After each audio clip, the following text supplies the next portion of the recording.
देखो, जैसा आप कह रहे हो नगर प्रतिनिधि के द्वारा, तो नगर प्रतिनिधि कौन है यहाँ पहले तो ये हम और आप जान लें।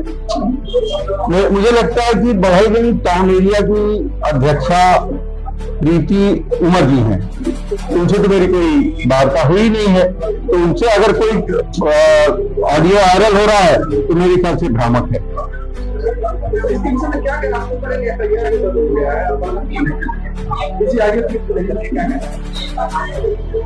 भाई कातिल कहा जाए ये गुनाह तो नहीं है, तो कातिल को मरते दम तक कातिल कहा जाएगा। अगर बेईमान को बेईमान कहा जाए तो ये कहां से गलत है।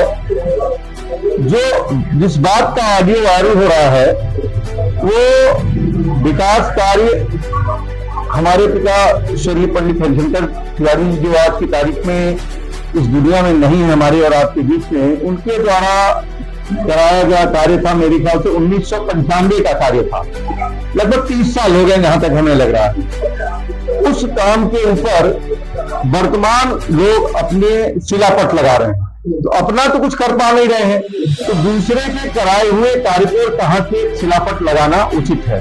कायदे से तो एफआईआर सरकार को या प्रशासन को, क्योंकि प्रशासन आज की तारीख में गुरु मंत्र लेके चल रहा है, तो गुरु मंत्र कहां से लिया जा रहा है ये आप लोग पता लगा लें, क्योंकि 48 घंटे बाद एफआईआर लिखी गई है, तो 48 घंटे तक गुरु मंत्र की दीक्षा कहाँ ली गई, किस मठ में ली गई, किस घाट पे ली गई या कहाँ पे ली गई, जिसके द्वारा उनको गुरु मंत्र मिला और ये उनको ज्ञान प्राप्त हुआ कि अब एफआईआर लिखा देना चाहिए। कायदे से तो एफआईआर ये लिखी जानी चाहिए कि प्रशासन के द्वारा कि जो शिलापट तोड़ा गया है और जो उसके शिलापट जिन्होंने तोड़ा है, चाहे वो जिला पंचायत के अध्यक्ष के प्रतिनिधि हो या अन्य कोई हो, उनके ऊपर एफआईआर करके कानूनी कार्रवाई की जानी चाहिए थी। लेकिन सरकार की अहंकारी और तानाशाहपूर्ण रवैया की वजह से उन्होंने एक फोन किया और हमें कहा कि मैं गर्मी मत दिखाइए।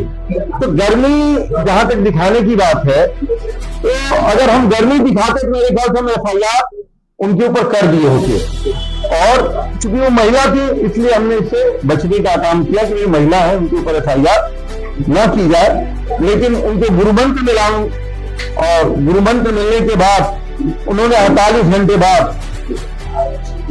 मां पीटने की या धमकी भरी एफआईआर लिखाई। उस ऑडियो को आपने सुना होगा, हमने धमकी दी है, उन्होंने धमकी दी है, अगर देखा जाए तो धमकी उन्होंने दी है।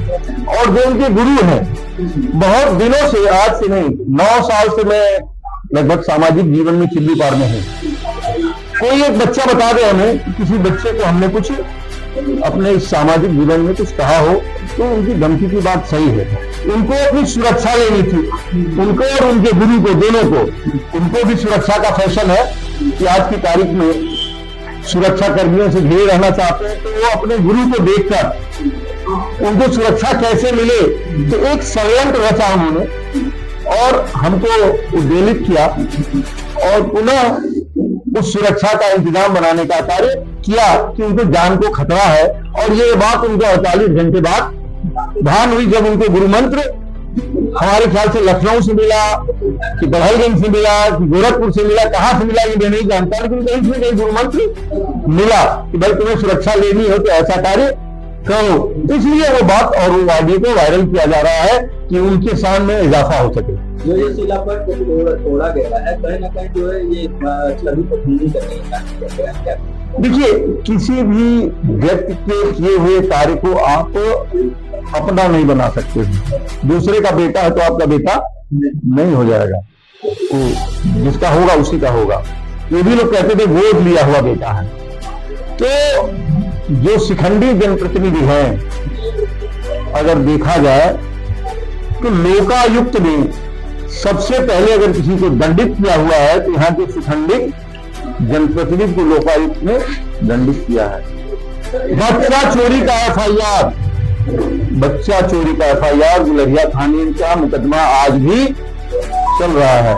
जिसके ऊपर बच्चा चोरी का एफआईआर हो, जिसके ऊपर क्या कहते हैं सौदा, जहां डोम राजा अपना कार्य करते हैं उसको कब्जा करने का की बात हो, और वो दूसरे को माफिया कहे, दूसरे को राक्षस कहे, तो ये क्या चीज है? दूसरे के चरित्र हनन करने का कार्य यहाँ के शिखंडी जनप्रतिनिधि के द्वारा बार बार किया जा रहा है। आप लोगों के माध्यम से ये बताना चाहता हूं कि ये शिखंडी जनप्रतिनिधि और उसके शिखंडी शिष्य जो भी हैं, वो बार बार लोगों के छवि को धूमिल करने का कार्य कर रहे हैं। उनके पास अपना कोई विकास कार्य का कोई एजेंडा नहीं है। आज तक आप बताइए, चिल्लू पार में जो पार्क है, सुभाष चंद्र पार्क है, वो सार्वजनिक स्थल था। वहां रैन बसेरा बना था कि लोग बाग वहां विश्राम करेंगे, और वहां एक निधि से दीवार बनाई गई, शौचालय बनाया गया, और दूसरी निधि से दुकान बना दी गई। तो आप बताइए, जो सार्वजनिक चीजें हैं उसका व्यवसायिक उपयोग क्या करना क्या कहलाता है? भ्रष्टाचार कहलाता है या कुछ और कहलाता है? इसी तरह से किसी के द्वारा जो दूसरे उपयोग में दी गई हुई जमीन, जल निगम को दी गई हुई जमीन को अपना कार्यालय बताना, क्योंकि वो जल निगम बड़ौलगंज टाउन एरिया के लोगों को जल पीने की समस्या थी, पानी पीने की समस्या थी। उसके लिए टंकी का निर्माण स्वर्गीय हरिशंकर तिवारी जी ने कॉलेज की जमीन को देकर करवाया था, कि जिससे बड़ौलगंज के लोगों को पानी पीने की सुविधा मिल सके। उसको अपना कार्यालय बताना, ये कहां तक उचित है? इसका फैसला आप और जनता को करना चाहिए। सर, उन्होंने आरोप लगाया कि आप 4 घंटे तक वेट करके उनका इंतजार कर रहे थे कार्यालय के सामने। यही मेरा कार्यालय है, तो 4 दिन में तो 40 घंटा यहाँ बैठ रहा हूँ, 1985 से लगातार बैठ रहा हूँ, और उनका इंतजार किस बात के लिए मैं करूंगा?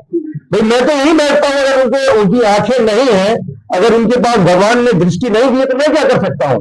तो मैं तो बराबर ही, कोई अगर आप लोग भी अगर यहाँ आए होंगे तो हम तो यहीं बैठे हुए पाएंगे। अगर हम बड़ौलगंज में कहीं बैठते हैं, यही मेरा कार्यालय है, यही मेरा आवास है ना, तो मैं यहाँ ना बैठ के कहाँ बैठूंगा मैं? और इंतजार में किसका करूंगा? उस आदमी का जो शिखंडी है, शिखंडी के ऊपर कोई पुरुष हाथ नहीं खाता है, तो मैं कभी भी शिखंडी के ऊपर नहीं हाथ उठाता। पुलिस इस तरह से कार्रवाई की है आपके ऊपर, राजनीतिक जल्दबाजी करके पुलिस की कार्रवाई, ये राजनीतिक कार्रवाई है। ये जो हमने कहा ना, गुरुमंत्र लिया गया, तो गुरुमंत्र पता करो कहां से लिया गया, किस जगह से, किस मठ से गुरुमंत्र लिया गया, किस घाट से गुरुमंत्र लिया गया। क्योंकि 48 घंटा लगा उनको महसूस करने में कि जान का खतरा है, तो कहीं से गुरुमंत्र मिला, तो वो गुरुमंत्र कहां से मिला? उस गुरु को मिले, क्योंकि वो गुरु ने ही बताया होगा कि जान का खतरा बताओ, तभी तुम्हारी सादो शौकत पे इजाफा हो पाएगा।